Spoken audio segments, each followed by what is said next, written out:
Charles Bronson n'était pas un homme facile à cerner, et c'était exactement comme ça qu'il le voulait. Il ne colportait pas de ragots, ne plaisantait pas, et ne perdait pas de temps avec les acteurs qui le faisaient. S'il ne vous aimait pas, il ne criait jamais, il se contentait de se taire, plus froid que d'habitude.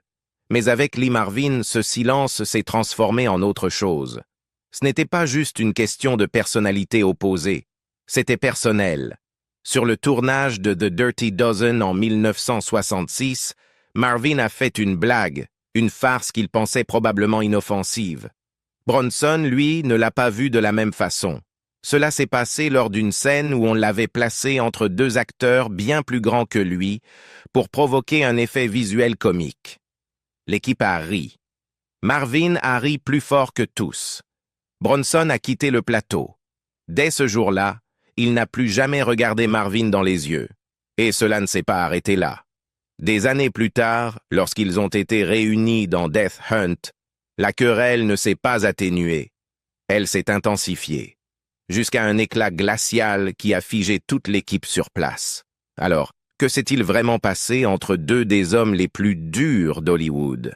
Qu'est-ce qui a poussé Bronson, un homme qui avait survécu aux mines de charbon, à la guerre et à la célébrité, à dire « Je ne pardonnerai jamais à ce salaud ». Revenons au moment où tout a commencé. Les origines de Charles Bronson. Les débuts de Charles Bronson n'étaient pas seulement modestes, ils étaient brutaux. Né Charles Dennis Bukinski en 1921 à Ehrenfeld, en Pennsylvanie, il était le 11e de 15 enfants dans une famille d'immigrants lituaniens. Leur monde tournait autour des mines de charbon, pas autour des ambitions, pas autour des rêves, juste la survie. Leur maison était une cabane en bois exiguë, sans plomberie, sans chauffage et souvent sans nourriture. Bronson a plus tard avoué que sa famille était si pauvre qu'il n'a goûté ni au lait ni à la viande avant son adolescence. « On n'était pas pauvre, a-t-il dit. Pauvre, c'est un état d'esprit. Nous, on était fauchés. » Son père, Walteris P. Buczynski, était mineur et s'attendait à ce que tous ses fils le suivent dans la mine. Lorsqu'il est mort soudainement de la pneumoconiose, Charles n'avait que 10 ans. Et sans cérémonie, il a pris la relève de son père, littéralement. Les mêmes bottes, le même pic, la même mine. Il est devenu un breaker boy, rampant dans des puits à peine assez larges pour un corps, triant les roches à main nue. Il n'avait pas le choix. Il était le seul enfant de son école à ne pas parler anglais, uniquement le lituanien et le russe. Il était moqué, isolé, parfois battu. Et lorsque sa famille ne pouvait pas lui acheter de pantalon, il allait à l'école vêtu d'une robe de sa sœur aînée. La honte ne l'a jamais quitté. Mais il n'a pas pleuré. Il s'est juste tu. Chaque tonne de charbon extraite rapportait $1. Il travaillait 12 heures par jour dans des galeries sombres et étouffantes, respirant la poussière, crachant du sang. Ce genre de souffrance ne forge pas le caractère, elle le sculpte dans la pierre. Et pourtant, entre les quarts et les rares heures de sommeil, Bronson a terminé le lycée. Le premier de sa famille à le faire. Cela relevait déjà du miracle. En 1943, désespéré de quitter les mines, Bronson s'est enrôlé dans l'armée de l'air américaine pendant la Seconde Guerre mondiale. Il a été formé comme mitrailleur aérien et affecté à un B-29 Super Fortress dans la 20e Air Force, menant des missions de bombardement au-dessus du Japon. Il a volé lors de 25 missions de combat, et elles furent brutales. Lors d'une mission, son avion a été gravement endommagé. Des éclats d'obus ont transpercé l'arrière, blessant Bronson. Il a reçu une Purple Heart. Et pourtant, lorsqu'on lui a demandé plus tard ce qu'il pensait de la guerre, il a répondu une chose qui a choqué beaucoup. « Je n'avais jamais été aussi bien. 3 repas par jour, un lit chaud, un uniforme propre. C'était le luxe comparé à mon enfance. » Alors que d'autres soldats comptaient les jours pour rentrer chez eux, Bronson voyait la guerre comme une amélioration. Cela en dit long sur le monde d'où il venait. Après la guerre, Bronson errait. Il a enchaîné les petits boulots, chauffeur de camion, cuisinier, peintre en bâtiment, rien ne collait. Il n'avait ni plan ni formation, et certainement pas le rêve de devenir acteur. Cela a changé lorsqu'il a été embauché pour peindre les décors d'un théâtre local à Philadelphie. Il n'était là que pour peindre. Mais en observant les acteurs sur scène, quelque chose a résonné. Il a voulu essayer. Bronson s'est inscrit à des cours d'art dramatique au Pasadena Playhouse en Californie, puis a étudié sous la direction de Franklin Schaffner, futur réalisateur de Patton et la planète des singes. Très vite, il s'est démarqué. Il n'était pas charmeur, il n'était pas lisse, il parlait rarement. Mais lorsqu'il le faisait, tout le monde l'écoutait. Son visage, taillé dans le roc, dégageait une intensité que la plupart des acteurs devaient simuler. Au début des années 1950, Charles Bukowski s'installe à Hollywood. Mais en pleine chasse aux sorcières anticommunistes, Bukowski sonnait trop européen de l'Est. Il changea de nom. Pas pour quelque chose de glamour, juste quelque chose de simple. Bronson, inspiré de la porte Bronson Gate des studios Paramount. Ses premiers rôles étaient mineurs mais fréquents. Il jouait des condamnés, des soldats, des gangsters, des Amérindiens, des Mexicains, des Italiens, tous les rôles exigeant plus de dureté que de finesse. On ne retenait pas son nom, mais son visage, impossible à oublier. Puis en 1958, un tournant. Machine Gun Kelly. Un film à petit budget de Roger Corman qui aurait pu sombrer dans l'oubli. Mais Bronson a apporté quelque chose de nouveau au rôle du gangster. Il le joua non pas comme un fou furieux, mais comme un homme hanté, profondément terrifié par sa propre réputation. La critique fut stupéfaite. Variety parla d'« une performance qui fait une star ». Les murmures commencèrent, cet acteur n'était pas comme les autres. Bronson enchaîna avec de solides performances dans Les Sept mercenaires et La Grande Évasion. Mais jamais en tête d'affiche. Ce rôle revenait toujours aux noms plus flamboyants. Steve McQueen, James Coburn, Lee Marvin. Bronson était toujours le second silencieux, toujours fiable, mais jamais le héros. Et cela allait bien au-delà du simple casting. À Hollywood, l'ordre d'affichage compte, la place sur l'affiche compte. Et Bronson le voyait. Alors que le public le percevait comme l'incarnation brute de la virilité, lui, en coulisses, était frustré, piégé dans un système qui récompensait les apparences plus que l'authenticité. Puis vint The Dirty Dozen, et ce jour où tout a changé. En 1966, MGM donna son feu vert à ce qui allait devenir l'un des films de guerre les plus chargés en testostérone jamais réalisés, The Dirty Dozen. Ce n'était pas simplement un casting, c'était une collision d'égos parmi les plus puissants d'Hollywood. Lee Marvin, Ernest Borgnine, Jim Brown, Telly Savalas, Donald Sutherland, Clint Walker et Charles Bronson, tous réunis sur un même plateau, tous habitués à être le mâle alpha. Mais il y avait une différence. Bronson ne parlait que si c'était nécessaire. Il n'était pas là pour plaisanter ou sympathiser. Il arrivait préparé, faisait son travail et repartait. Pour lui, jouer était un métier, pas une performance en dehors de la caméra. Lee Marvin, en revanche, était d'une toute autre nature.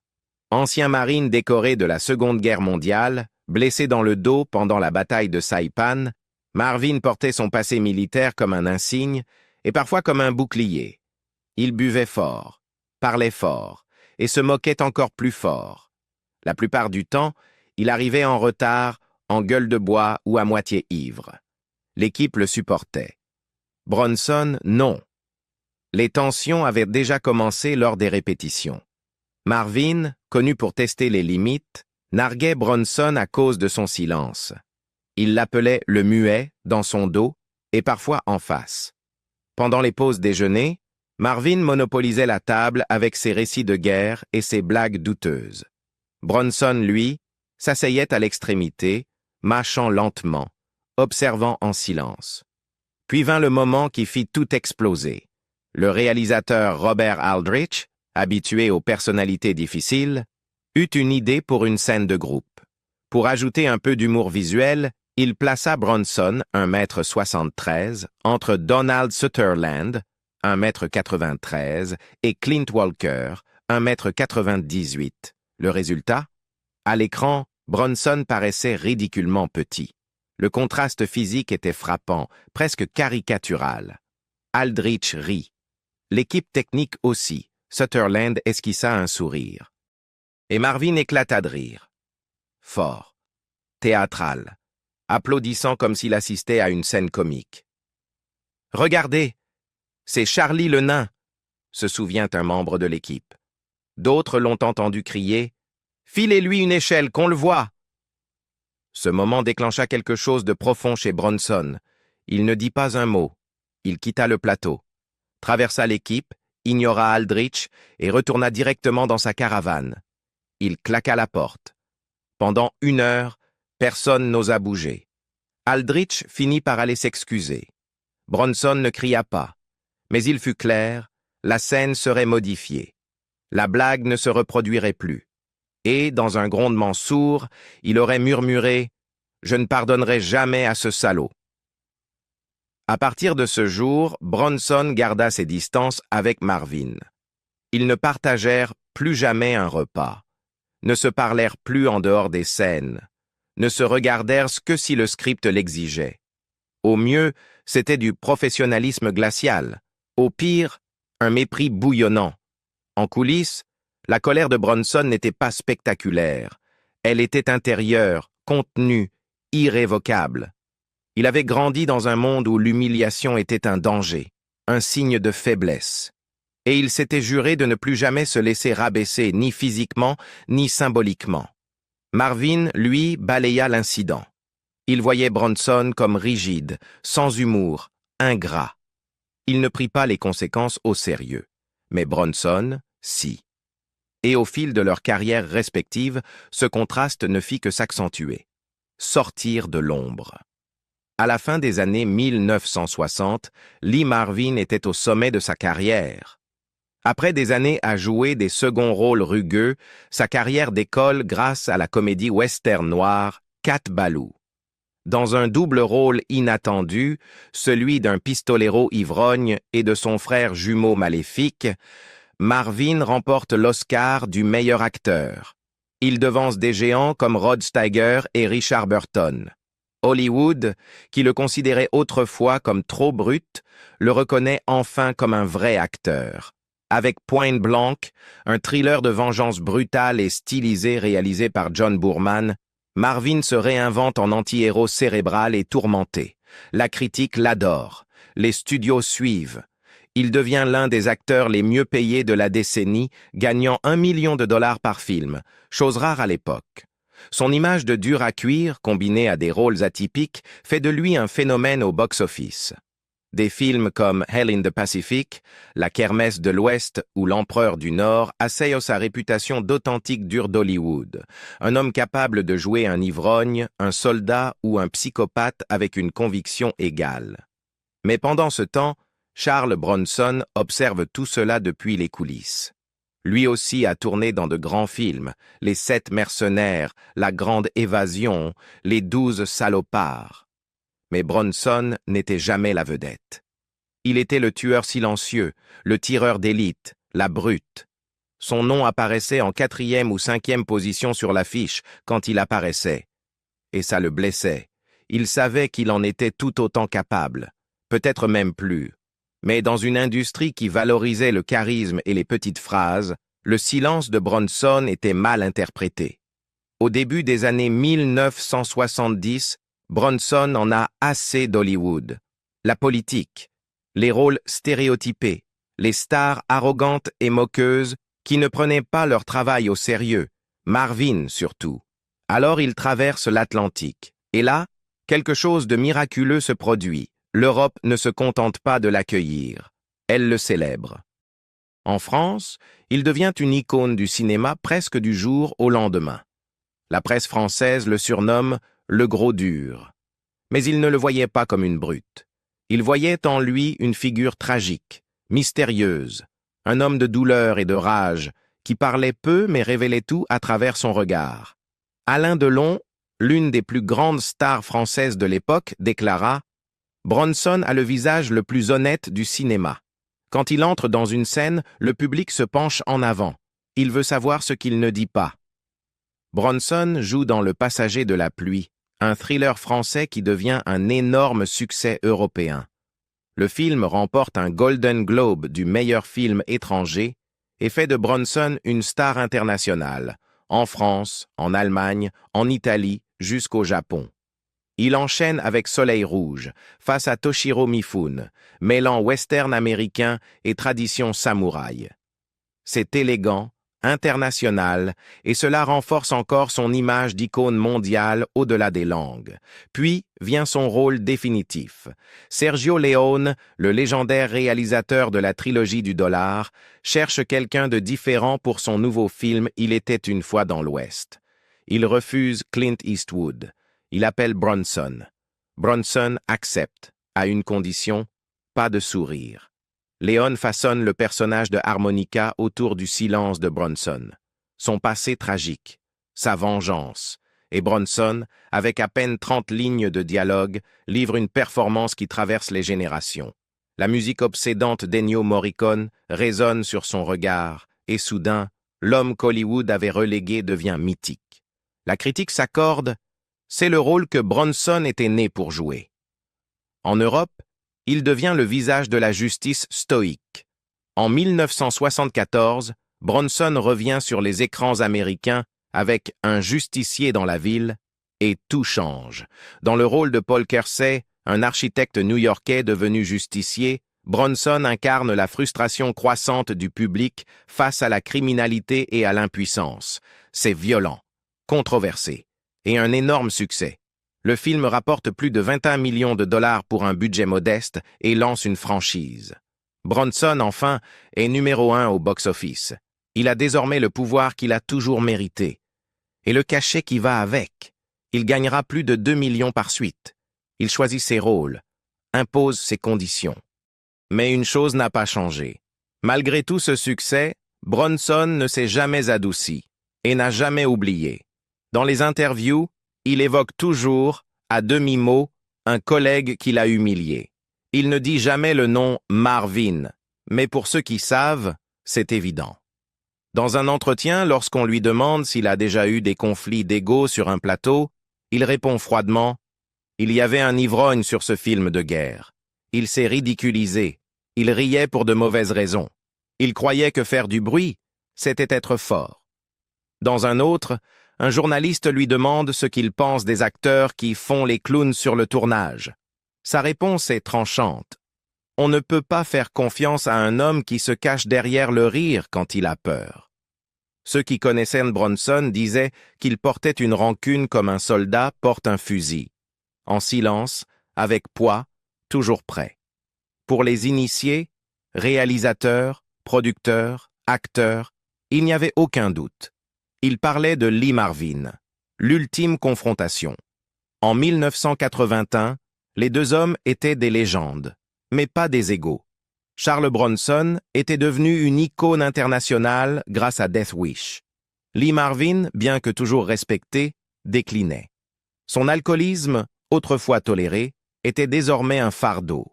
À Hollywood, sa réputation d'acteur difficile et imprévisible n'était plus un secret.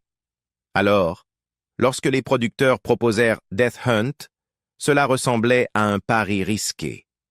Le film, situé dans les terres gelées du Yukon dans les années 1930, était un thriller de survie en mode chatte et souris.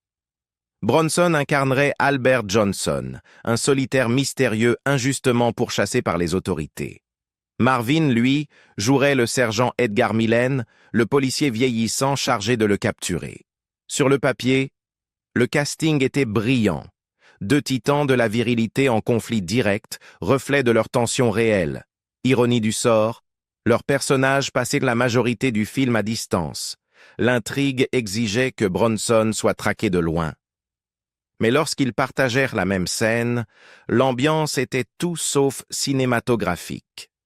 Le tournage eut lieu dans des zones reculées de l'Alberta et de la Colombie-Britannique, avec neige, vent glacé et planning infernal. l'équipe décrivait l'environnement comme physiquement éprouvant et émotionnellement fragile. Bronson, fidèle à lui-même, restait discret. Il arrivait tôt sur le plateau, connaissait son texte, restait concentré. Pas de bavardage, pas de flânerie. Entre les prises, il restait dans sa caravane, souvent à lire ou dessiner.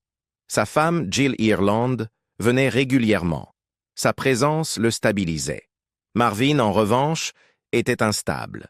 Son alcoolisme s'était aggravé. Certains jours, il était précis, livrant ses répliques avec justesse. D'autres jours, il arrivait en retard, le regard vitreux, incapable de se souvenir de ses déplacements. La rumeur courait, les producteurs étaient inquiets. Bronson, lui, perdait patience. Pour éviter l'explosion, l'équipe prit des mesures. Les deux acteurs eurent des caravanes éloignées. Leurs horaires d'appel furent décalés. Un second réalisateur admit « On a tout fait pour les tenir à distance, sauf quand la caméra tournait. Ce n'était pas de la tension, c'était de la glace. » La scène décisive survint dans un col enneigé, isolé. Le temps jouait contre eux. La lumière baissait, le budget était serré. L'équipe avait besoin d'une prise nette. Mais Marvin arriva ivre, bafouillant ses répliques, sortant de son cadre. 3 prises ratées plus tard, le réalisateur cria « Coupez !» Et c'est là que tout a basculé. Bronson quitta le plateau enneigé, enleva ses gants et fixa Marvin avec ce que les témoins décriront comme un calme glacial. Il se tourna vers le producteur Ken Hyman, qui racontera plus tard « Charlie a juste regardé Lee, sans crier, sans exagérer, et a dit « Je vais te buter, Lee !» Ce n'était pas une blague, et tout le monde l'a compris. Silence total. Marvin se figea, reprit ses esprits, puis retourna à sa caravane sans un mot. Le tournage fut suspendu pour la journée. Aucune excuse officielle ne fut présentée. Le lendemain, Bronson revint comme si de rien n'était, mais l'équipe marcha sur des œufs jusqu'à la fin du tournage. À la clôture du film, il n'y eut pas de dîner d'équipe, pas d'au revoir. Bronson partit sans adresser un mot à Marvin. Marvin, de son côté, quitta les lieux en silence, sans poignée de main, sans regard. Toute la production avait ressemblé à une trêve forcée dans une guerre qui durait depuis des décennies. Un membre de l'équipe se souvient avoir vu Bronson, seul, assis sur un banc de neige le dernier jour, regardant les montagnes. Lorsqu'on lui demanda plus tard ce qu'il pensait de Marvin, Bronson répondit simplement « Il sait ce qu'il a fait ». Ils ne retravaillèrent jamais ensemble. Ils ne se parlèrent plus jamais. La guerre froide était terminée, mais l'amertume, elle, ne fondit jamais. Bronson ne prononça plus jamais le nom de Marvin. Pas en public, pas même lors de sa mort en 1987. Aucun hommage, aucune déclaration, juste le silence, ce silence qu'il avait maîtrisé depuis l'enfance. Et vous? Pensez-vous que Bronson avait raison de garder cette rancune? Dites-le nous en commentaire. Et si vous avez appris quelque chose aujourd'hui, cliquez sur j'aime, abonnez-vous et partagez cette histoire avec un ami cinéphile qui pensait tout savoir. Parce que parfois, le vrai drame ne se jouait pas à l'écran. Il était derrière la caméra,